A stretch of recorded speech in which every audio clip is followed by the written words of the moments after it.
Assalamualaikum warahmatullahi ta'ala wabarakatuh. Alhamdulillahirrahmanirrahim. Wa bihi nasta'inu ala wa sallallahu sayyidina wa habibina wa syafi'ina wa nuri qulubina Muhammadin habibi rabbil alamin wa qaidil ghurril muhajjirin wa ala alihi wa sahbihi wa man tabi'ahum bi ihsan ila yaumiddin. Qala subhanaka la ilma lana illa ma 'allamtana innaka antat tawwabur rahim.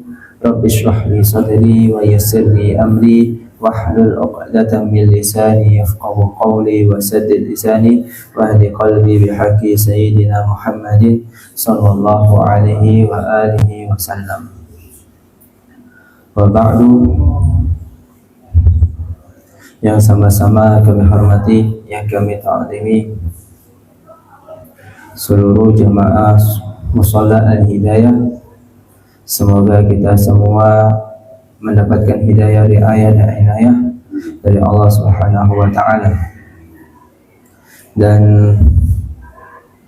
terlebih khusus yang sama-sama kami hormati dan kami ta'zimi pula seluruh pengurus Yayasan Baitul Hidayah serta para asatidzah dan ustazat, sesepuh bini sepuh. Semoga beliau-beliau semua selalu diberikan istiqamah oleh Allah Subhanahu wa ta'ala dalam khidmah kepada umatnya Rasul sallallahu alaihi wasallam dan dalam memakmurkan mushola yang mulia ini. Alhamdulillah, dalam waktu hal yang bermanfaat, hal yang mana sholat berjamaah salah satu bentuk anjuran yang sangat kuat, yang sangat diperhatikan oleh Rasul sallallahu alaihi wasallam. Jadi diperhatikan oleh Rasul yaitu salat, dan tidak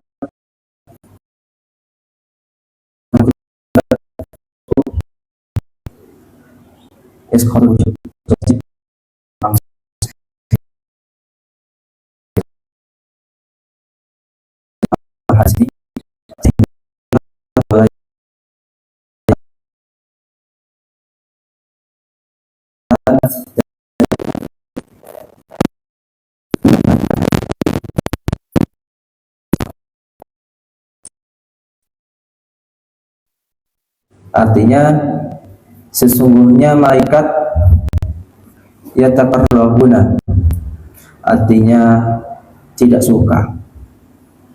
Dan di sini menggunakan kata yang lebih. Ya, jadi kalau dalam bahasa Arab menyebutkan satu kata itu biasa, tapi jika ditekankan kembali itu akan lebih mengenal lagi kepada orang yang mendengar. Nah, di sini Rasul menggunakan kata yang lebih dalam. Jadi malaikat ini benar-benar tidak suka. Tidak suka dengan apa? Minal mutakallimina fil masjid, terhadap orang-orang yang berbicara di masjid bikalamil lagwi wal jawr, dengan perkataan yang batil, lagwi yang salah, maksudnya urusan yang dunia yang tidak disukai oleh Allah, wal jawri, dan perkataan yang melenceng dari kebenaran. Ya. Jadi salah satu hal yang tidak disukai oleh malaikat adalah jika ada orang muslim dan dia berada di masjid, sedangkan di masjid tersebut dia berbicara urusan yang tidak ada urusan dengan akhirat. Berarti selain urusan akhirat adalah urusan dunia. Urusan dunia itu macam-macam, mulai dari masalah bisnis misalnya, atau masalah ya rumah, atau masalah yang urusannya dunia, apalagi perkataan yang kotor, anggibah dan lain sebagainya, ya Selama di situ tidak ada unsur akhirat, maka disitulah malaikat tidak menyukai hal orang-orang yang melakukan hal tersebut. Maka sebagaimana yang telah kita bahas sebelumnya, jika kita ingin membicarakan sesuatu di masjid, hendaknya kita selingi juga dengan urusan akhirat. Misal sepertinya kita membahas tentang bisnis, misalnya seperti itu, maka di situ kita selingi juga dengan urusan akhirat. Ya, memberikan ide-ide atau bagaimana, itu namanya juga menukar ilmu. Atau misalnya membahas yang sifatnya dunia itu, tapi juga diselingi dengan urusan akhirat, seperti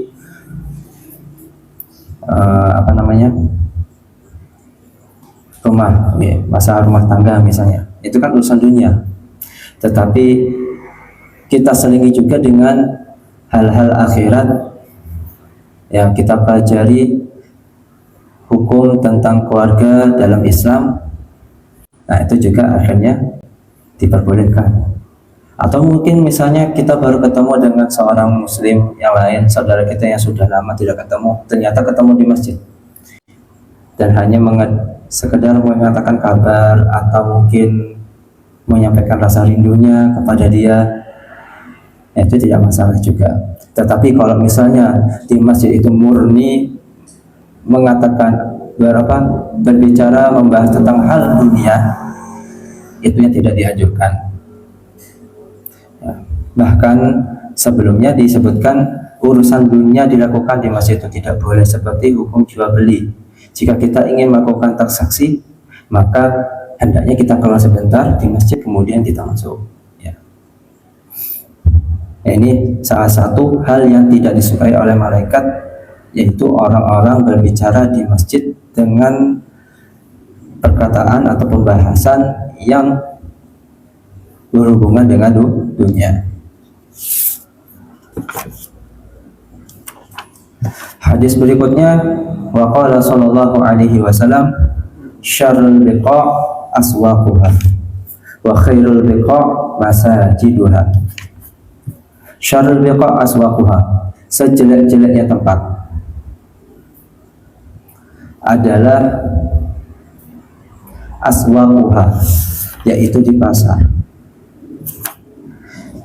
Jadi di antara tempat yang dianggap kurang baik adalah itu pasar. Kenapa di situ disebutkan pasar, termasuk tempat yang tidak baik? Karena di situ sering terjadi yang namanya transaksi yang tidak sah, sering terjadi yang namanya penipuan. Terkadang dalam transaksi jual beli di situ ada penipuannya. Terkadang di situ juga terjadi yang namanya khianat, tidak amanah. Dan ini bukan pasar saja, di sini disebutkan pokoknya di situ yang di situ ada sering transaksi jual beli, seperti di mall. Di mall juga termasuk aswaquha di sini, atau di toko yang besar juga termasuk aswaquha di sini. Nah, jadi salah satu tempat yang tidak baik yaitu hal-hal yang di situ ada unsur kecurangan, ada unsur penipuan, ada unsur tidak amanah. Jadi ilahnya ini bukan karena pasarnya itu yang jelek, tetapi karena di situ ada unsur penipuan, ada unsur hal yang tidak disukai oleh Allah Subhanahu wa Ta'ala. Jadi kita niatkan ketika misalnya adegan kita bekerja di pasar, jangan jadikan pasar itu jadikan pasar itu ketika kita bertransaksi di situ niatnya untuk mencari nafkah, niatnya untuk mencari nafkah. Agar apa? Agar selama kita masih di pasar tersebut kita dapat mendapatkan nilai ibadah. Dan kita berusaha niat dari awal untuk tidak melakukan kecurangan, tidak melakukan dusta atau sumpah yang ya, yang sumpah kadzibah, sumpah yang bohong misalnya seperti itu. Nah, kita niatkan menghindari hal-hal tersebut, karena itu yang menjadi sumber sepasar itu menjadi jelek. Apakah berarti kita tidak dianjurkan ke pasar? Ya, tetap kita dianjurkan ke pasar, tujuannya untuk memenuhi kebutuhan hidup kita, tetapi di situ kita harus hati-hati. Hati-hatinya bagaimana? Yaitu menjaga diri hati agar tidak melakukan hal-hal yang memang di situ tidak disukai oleh Allah Subhanahu wa taala. Penipuan, transaksi yang tidak sah, ya. Dan situ harus belajar. Makanya sampai-sampai hadis Nabi disebutkan, barang siapa yang memasuki pasar, tidak pasar saja tetapi mall atau tempat yang di situ sering terjadi yang namanya penipuan, masuk ke dalam situ kemudian membaca zikir la ilaha illallah wahdahu la syarikalah lahul mulku wa lahul hamdu yuhyi wa yumiit biyadihil khair wa huwa ala kulli syai'in qadir. Biyadihil khair ada tambahan di situ. Bacanya tidak keras dan juga tidak lirih, sekira kita bisa mendengar dengan telinga kita. Maka jika kita melafazkan zikir tersebut di pasar atau di mall, la ilaha illallah wahdahu la syarikalah lahul mulku wa lahul hamdu yuhyi wa yumiit biyadihil khair wa huwa ala kulli syai'in qadir, maka Allah akan mencatat 1 juta pahala untuknya, alfu alfi hasanah, wa yamhullahu alfu alfi sayi'ah, dan menghapus 1 juta dosa dan kejelekannya dia, wa yarfa' lahu alfa alfi darajah, dan Allah akan mengangkat orang yang membaca zikir ketika di pasar itu 1 juta derajat. Meskipun karena hal-hal yang memicu pasar itu jelek di mata syariat, tetapi di sisi lain syariat juga memberikan solusi. Ya, tujuannya adalah untuk zikrullah, untuk ingat kepada Allah Subhanahu wa taala. Karena umumnya ketika di pasar yang dipikirkan hanya bagaimana dagangnya laku, dipikirkan bagaimana caranya untungnya banyak, yang dipikirkan bagaimana pelanggan itu puas, gitu. Terlebih khusus untuk diri sendiri, sehingga sering lupa ingat kepada Allah Subhanahu wa taala. Wa khairul biqa' masajiduha, dan sebaik-baiknya lingkungan atau tempat adalah masjid. Ya, kebalikannya.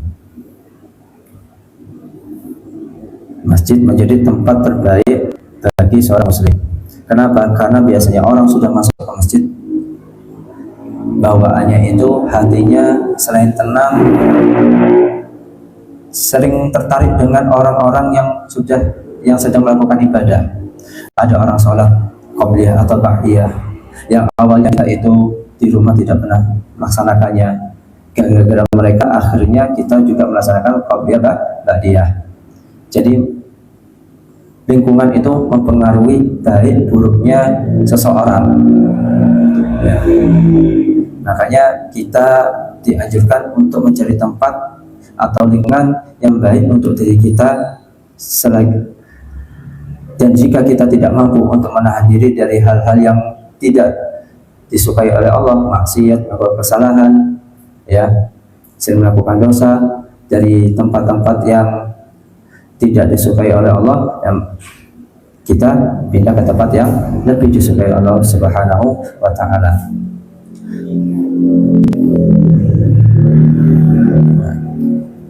Wa khairul biqa'i masajiduha, dan lingkungan ini memang sering terpengaruh, ya. Pepatah Arab mengatakan al-biqa' war-rada' tu'athiran. Al-biqa' war-rada' tu'athiran.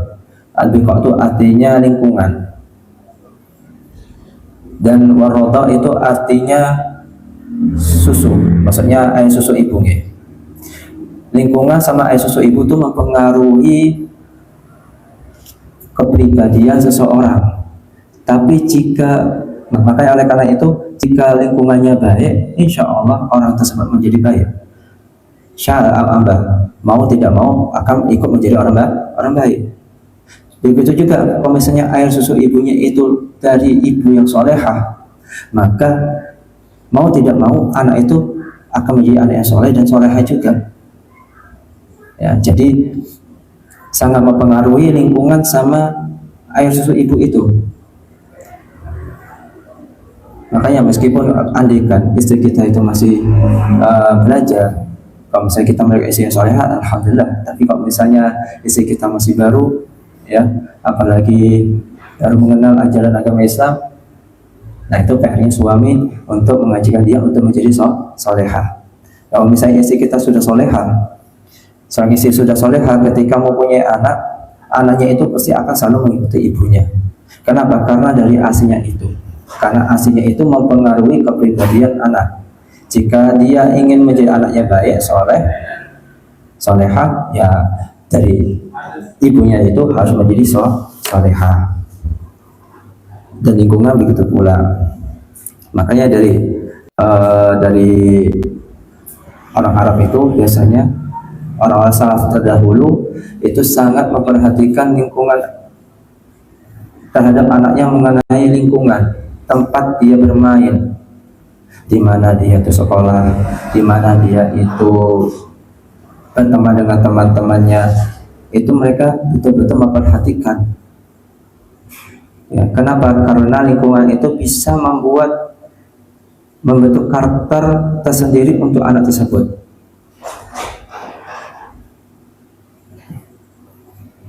Nah, ini masalah lingkungan.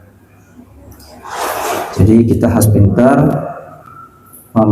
dalam jika kita memiliki anak, bagaimana caranya anak kita itu berada di lingkungan yang baik.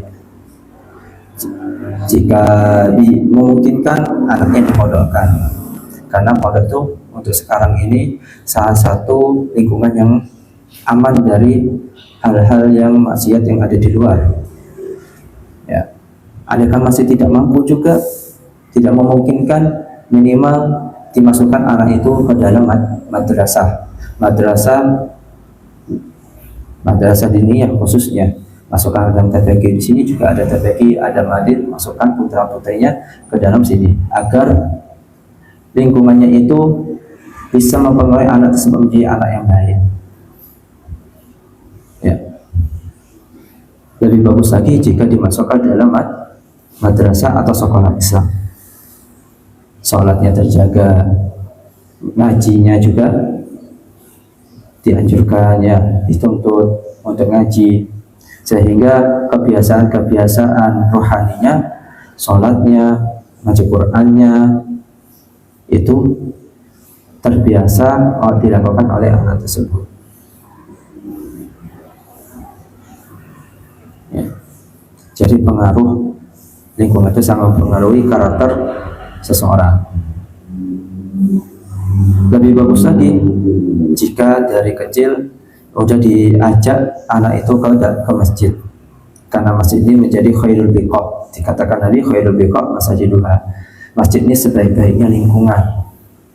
Jadi kalau misalnya kita ada apa-apa, kembali ke masjid, ya. Waqala sallallahu alaihi wasallam di hadis berikutnya, idza dakhala ahadukumul masjid fala yajlis hatta yusalli rak'atain. Ini fadilah tahiyatul masjid. Jika di antara kalian masuk masjid, maka hendaknya jangan duduk dahulu sampai telah melaksanakan sholat 2 rakaat. Jadi di antara sunnah atau adab masuk ke dalam masjid yang merupakan Baitullah adalah selain yaitu tidak duduk kecuali sudah sholat tahiyatul masjid. Sholat tahiyatul masjid itu 2 rakaat. Jadi niatnya usolli li hurmatil masjid atau usolli tahiyatan lil masjid. Ya. Atau kalau misalnya masih belum bisa pakai bahasa Arab, saya niat sholat untuk memuliakan masjid. Ya, lillahi ta'ala, langsung takbir dan niatnya dimasuk ke dalam takbir tersebut. Untuk mengenai sholat tahiyatul masjid, apakah bisa digabung dengan sholat yang lain? Misal seperti kita sudah datang ke masjid, ternyata sholat jamaah sudah dimulai. Mana yang lebih? Apakah kita tetap dianjurkan sholat tahiyatul masjid atau langsung ikut sholat jamaah? Nah, caranya langsung ikut sholat jamaah. Meskipun kita tidak niat tahiyatul masjid, tapi tetap dihitung sudah melaksanakan sholat tahiyatul masjid. Karena inti dari masuk ke masjid itu adalah dengan sholat. Nah,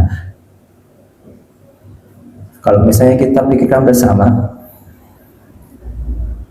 ketika kita masuk ke rumah orang, agar orang sahibul bait, orang yang punya tuan rumah tersebut itu senang kepada kita, pastinya kita tidak langsung masuk ke rumahnya, tetapi izin kepada tuan rumah.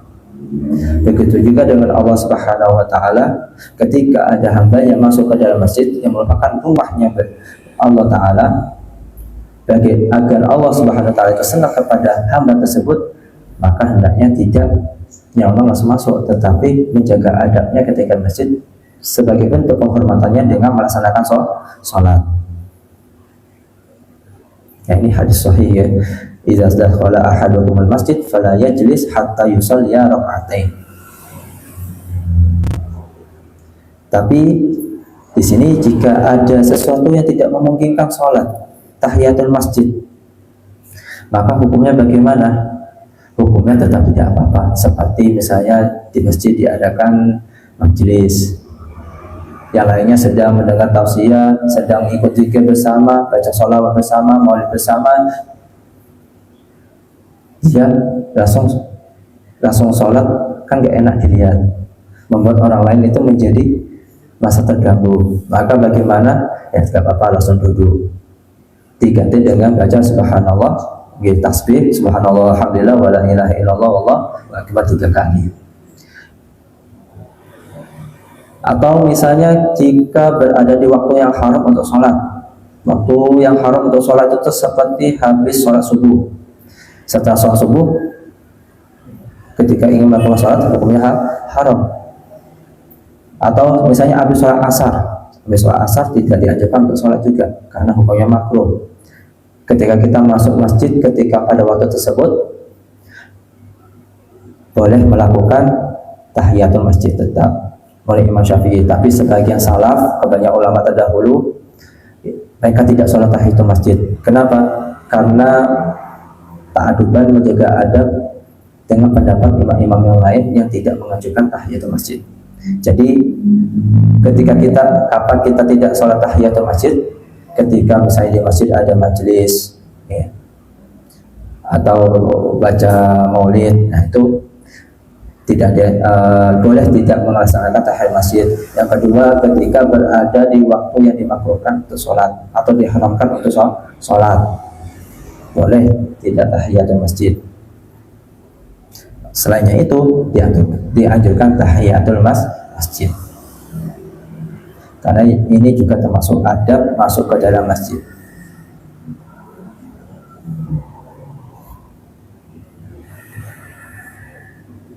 Ini hadis tentang salat tahiyatul masjid. Hadis berikutnya, wa qala sallallahu alaihi wasallam, irtafa'atil masajid syakiyah min ahliha alladziina yatakallamuna fiha bi kalamid dunya, fatastaqbiluha al malaikatu fataqul irji'i faqad bu'isna bi halakihim. Ini bentuk ancaman ya. Masih pembahasan tentang berbicara di masjid. Irtafa'atil masajid syakiyah min ahliha. Masjid ini naik ke langit seraya apa syakiyah Indonesianya? Mengadu. Jadi masjid-masjid ini mengadu kepada Allah Subhanahu wa taala tentang orang-orang yang berada di masjid tersebut yang berbicara dengan urusan dunia. Ya. Jadi nanti di akhirat masjid-masjid yang ada di dunia ini semua, bukan masjid saja, pasti akan menyampaikan apa yang terjadi selama di dunia. Bahkan beredar mati pun menjadi bentuk saksi. Nah, masjid ini naik ke langit menghadap Allah Subhanahu wa taala, mengadu tentang orang-orang yang berada dalam masjid tersebut, berbicara tentang urusan dunia. Fatastaqbiluhul malaikatu fataqul irji'i faqad wa'isna bihalakihim. Setelah itu malaikat menyambut masjid tersebut dan mengatakan irji'i faqad wa'isna bihalakihim. Kembali ke tempatnya. Faqad wa'isna bihalakihim, kita diutus oleh Allah Subhanahu wa taala untuk menghancurkan mereka. Jadi malaikat sudah diberi mandat oleh Allah Subhanahu wa taala bagi orang yang selalu berbicara di masjid dengan urusan dunia. Maksudnya urusan dunia tanda petiknya, tapi jika ada urusan akhirat tidak apa-apa.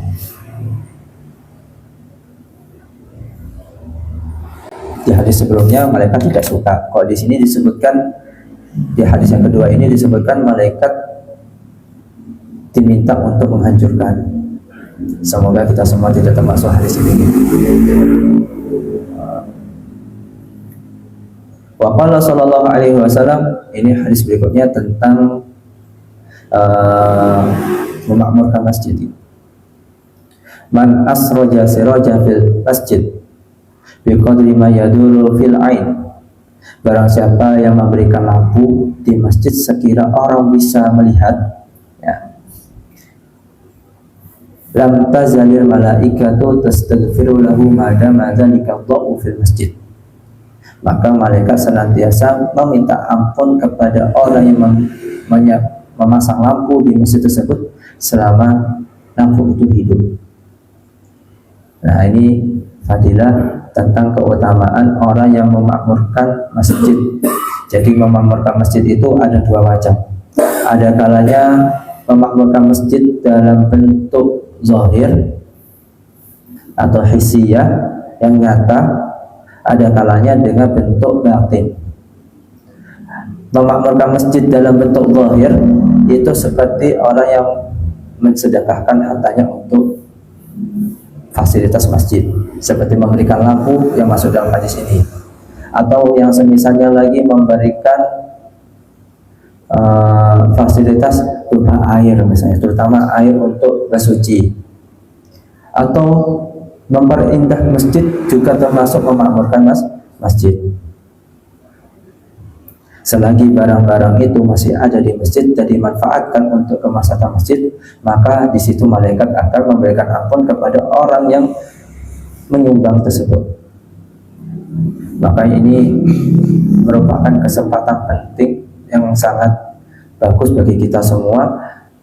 Bagaimana caranya harta kita ini bisa bermanfaat untuk masjid, sehingga fadilahnya, keutamaannya, malaikat selalu memberikan ampunan untuk kepada Allah SWT untuk kita semua. Ya. Memberikan token listrik, ya, itu juga termasuk memakmurkan masjid secara zahir. Di hadis berikutnya juga masih sama. Ya. Adapun memakmurkan masjid secara batin, yaitu dengan menghidupkan masjid dengan sholat jamaah.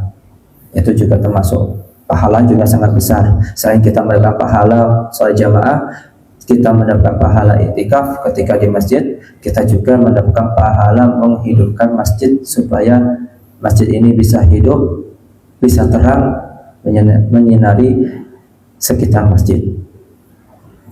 Sholat jamaah, membaca Al-Quran, mengadakan majelis, itu juga termasuk memakmurkan masjid secara batin. Jadi ada dua, ada zahir, ada batin dalam memakmurkan masjid. Wa qala sallallahu alaihi wasallam, man basata hasiran fil masjid lam tazal malaikatu tastaghfiru lahu ma dama dzalika al-hasir fil masjid. Barang siapa yang membentangkan tikar atau karpet di masjid untuk sholat, maka malaikat juga akan meminta ampun kepada Allah Ta'ala untuknya selama tikar ini masih ada di masjid dan digunakan untuk sholat. Ya, ini fadilah bagi orang yang mendemahakan hartanya untuk alas, ya, karena kalau misalnya alas untuk sholat, ya, fadilahnya sangat besar. Dan dia juga dicatat, selain itu dicatat sama ada orang itu sholat, dia mendapatkan pahala sholatnya dari orang yang melakukan sholat di atas karpet tersebut. Ya. Maka jika kalau karpetnya sudah mulai, kalau misalnya kita membeli karpet untuk masjid, ya sekalian yang bagus sekalian. Atau misalnya kalau misalnya tidak bisa membeli karpet yang bagus, caranya kita patungan, ya, ngajak jamaah, akhirnya sudah kumpul uangnya kita belikan karpet, sehingga semuanya dapat kebagian fadilah dari hadis ini.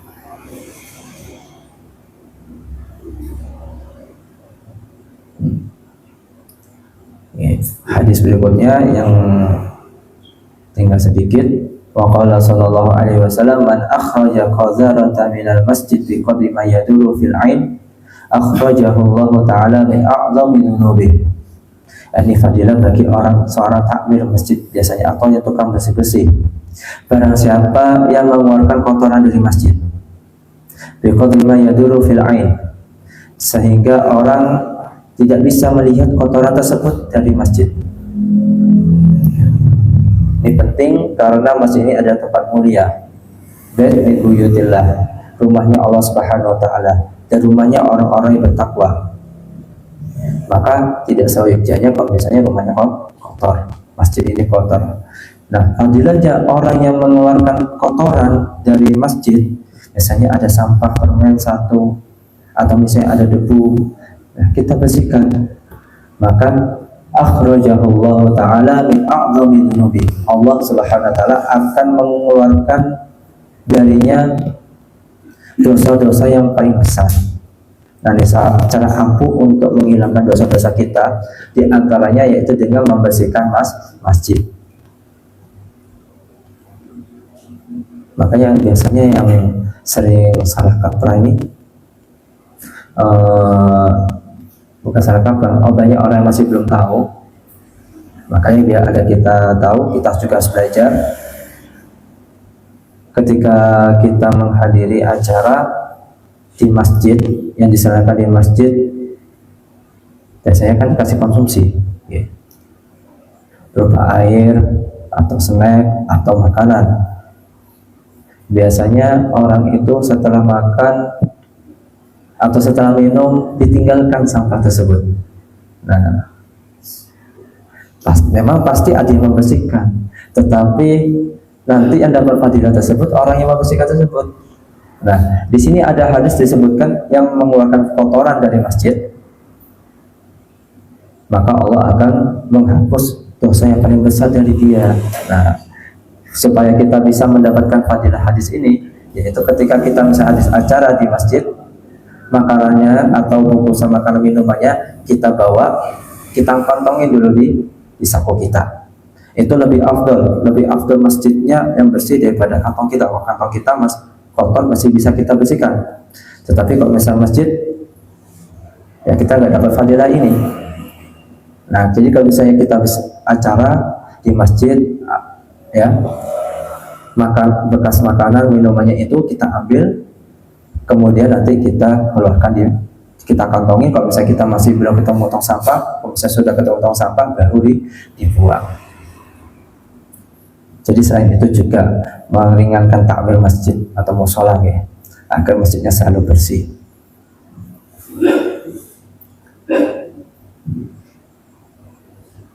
Wallahu a'lam bishawab. Ini mengenai salah satu bentuk adab berada di masjid. Mungkin ada yang mau tanya, mungkin ya. Ntar lagi soalnya mau isya mengenai masjid. Satu pertanyaan lagi, monggo. Ada. Ya. Ini termasuk adab-adab di masjid.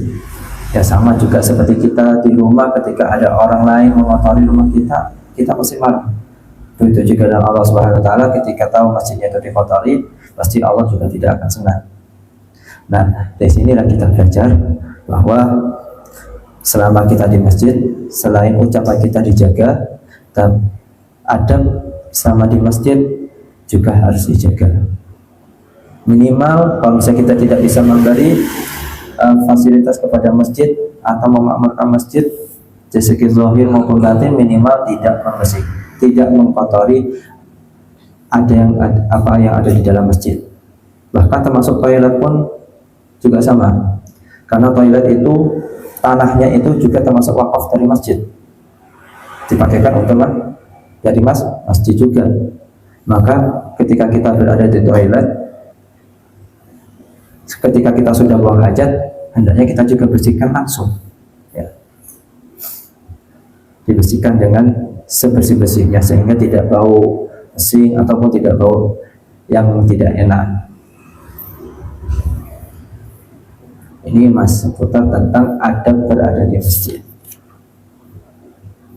Gitu. Ada yang mau nanya? Oh, saya kira. Oh, gitu. Assalamualaikum warahmatullahi wabarakatuh. Waalaikumsalam warahmatullahi wabarakatuh.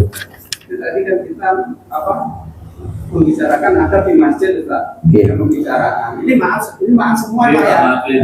Ini kan itu kan pembicaraan. Sekarang kalau masalah HP gimana, Ustaz?